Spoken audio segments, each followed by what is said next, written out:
The atrocities of World War II are well documented, and I certainly wouldn't want to glamorise that, but it's important in the context of this video to consider that in times of war there is great developments in engineering and great designs that are birthed on both sides, the winners and the losers. You saw it in the Messerschmitt Me-262 here, the technology of jet engines and getting them up on an aircraft, the Germans were miles ahead. The Volkswagen Beetle went on to be loved in peacetime, and it was the car of the people for Nazi Germany. And the Flieger, well, this was the watch of choice for German navigators. These watches were supplied to the Luftwaffe to a spec by LACO, A. Stoa, Vempe and IWC. And why are these watches still loved all these years later in peacetime? Well, that's what I'm here to find out. Welcome along to the channel, by the way. This is my first experience with a Flieger from one of the original 5. I've had a few different AliExpress versions over the years, but yeah, I guess this is as close as I can probably get to the real thing, bearing in mind that the original Flieger watches were not issued to flight crews on a person-to-person basis. It was issued for your mission and then returned back, so there's not very many originals around, and those that are super expensive. So perhaps this watch today is a best way to get a flavour of the best of the original design, but with some modern adjustments, which we'll talk about. Let's get into it. So the original specification for these watches during World War II was that they were 55mm in diameter. They were grey varnished brass or steel cases. That was a snap-on case back with details of the manufacturer and the movement that is cased within. There was a large onion crown that could be easily operated by a navigator with gloves on. Stamped on the side of the watch was FL23883. FL means flight, 23 means navigation. These were, after all, navigators' watches, and the 883 indicated the German Testing Office for Aeronautics. Other notable features in the specification are the triangle at 12 o'clock to provide an instant determination on the upward orientation of the watch. The loom was radium 226Ra. That has been replaced, thankfully, by something not radioactive. The watches had to hack. That was mandatory so that the flight crews could synchronize.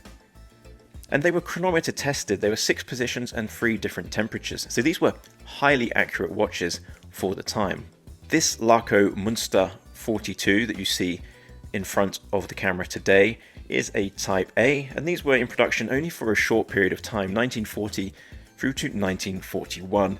And then the Type B, which was produced in larger quantities, that's with the hours and the minutes split, that was 1941 onwards. Now 55mm would be way too big, but 42mm seems probably about the biggest that I could get away with. And I think with pilots' watches, having them a little bit bigger is perfectly okay because that does capture the spirit of the original design. This is 12.8mm thick, it's a 20mm lug width, 50mm lug to lug, and interestingly, despite the snap-on caseback and the fact that it is not a screw-down crown, it's still waterproof up to 100 meters. So I think that's a testament to the modern German engineering from LACO. Type A Fliegers are arguably pretty boring to look at. I mean, if you asked a small child to draw a watch, this is probably what they would draw, and to someone who's not an enthusiast and perhaps not aware of the history, it might be incredibly bland. But I think it is the incredible legibility and total dedication to purpose and functionality that makes these watches so attractive to us as collectors. This watch here is so unbelievably legible in all lights, all angles, all times of day. I mean, the diameter helps, but just the fact that it's like having a clock strapped onto my wrist. The crystal on this one isn't spec'd with dual AR. You can have that as an upgrade. I know that one is loved and hated equally, it seems, amongst watch collectors, but you certainly don't need it to tell the time with one of these watches. This watch has genuine thermally blued hands for the hour and the minute, and it's not easy to thermally blue hands. To get a perfect blue right the way across without dark spots and light spots, yeah, it's a more challenging process than you might imagine. And of course, everything is loomed. Now the loom on this watch is not incredible, it's pretty good. No, hang on, let me rephrase that. The loom on the hands is pretty good, but the loom on the dial fades way too quickly, and considering how far loom has come on in the last 5 or 10 years in watch manufacturing, I think it could be a lot better. The crown on this one, interestingly, is not an onion like the original spec. It's more of a diamond, but it is large, very grippy, and very well finished as well. Exactly the same matte finishing as the rest of the case. Now on this particular watch, the Munster 42, you'll see the lugs, which are further up the case than you might find on some more modern interpretations of the Flieger. These elevated lugs are very compact as well, so you'll notice when we went through the specs, yes, it's 42mm in diameter, but the 50mm lug to lug is actually pretty reasonable, and the watch fits well, I think, on my 17.5cm wrist. The movement in this one is branded as a LACO 200, but it's a Sellita SW200-1, a reliable Swiss workhorse. And of course you can buy a more affordable version of this watch, and I recommend doing your research, have a look at some of the YouTube videos with the comparisons. But one of the benefits you'll get from buying one of the more premium LACO Flieger watches with the Sellita movement inside is that the positional variance is a lot lower. So you're much closer to that original spec in terms of the accuracy. The leather strap on this watch is excellent, as you would imagine. It's relatively soft and supple, it breaks in very quickly, but it seems like it will be super long lasting and resilient for many years to everything that you're going to throw at it with daily life, except obviously probably don't go swimming in the ocean or anything like that. Just a quick note to say, if you're enjoying today's video, please don't hesitate to like, subscribe, and of course hit the bell notification icon so you don't miss when I upload. That's pretty much the most important thing now with the way YouTube works. 5,000 subscribers, I'm so grateful. Thank you so much to everybody who watches the channel on a regular basis. It's really appreciated. And anyway, let's get back into this LACO Munster 42. Now in terms of pricing on these, this watch is $1,200 US, and that's before you add any additionals. So for example, if you wanted that dual AR, you'll pay a little bit extra, and you have to order it directly from LACO. Now for that money, I think you have to really embrace the history, the design, and want that extra performance from the movement and maybe that slightly higher quality finishing that you'll get across the case. But for many people, I feel like the entry-level Fliegers from LACO might offer better value for money. I picked this one up at a really good price that I think enables me to try it without hopefully losing any money on it when I come to sell it.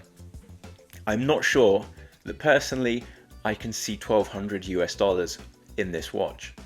Maybe that's a little bit unfair, but in being a faithful recreation, presumably the tooling was developed many years ago and is long paid off. There's nothing advanced in terms of engineering, it's pretty basic. There's no screw down crown and snap-on case back, which again is good, it's historically accurate. But I'm just wondering where that retail price comes from. Is it just the higher labor rates in Germany? I'm not sure.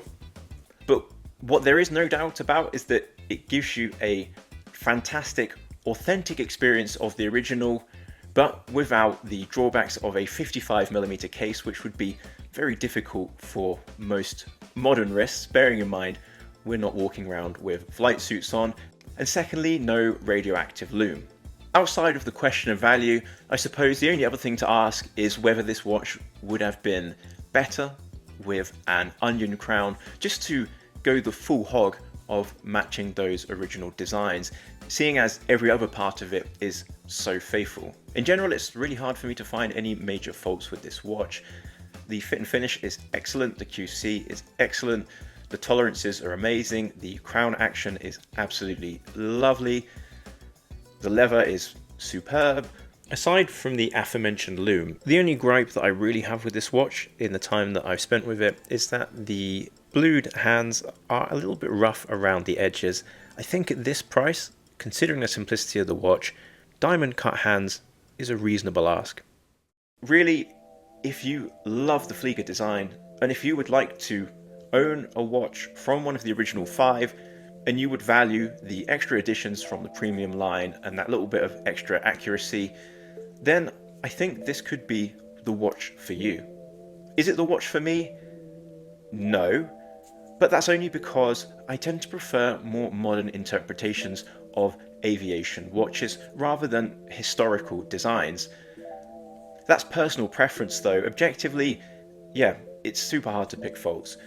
Let me know what you think in the comments about this one. Even though I'll probably sell it on, I've really enjoyed it.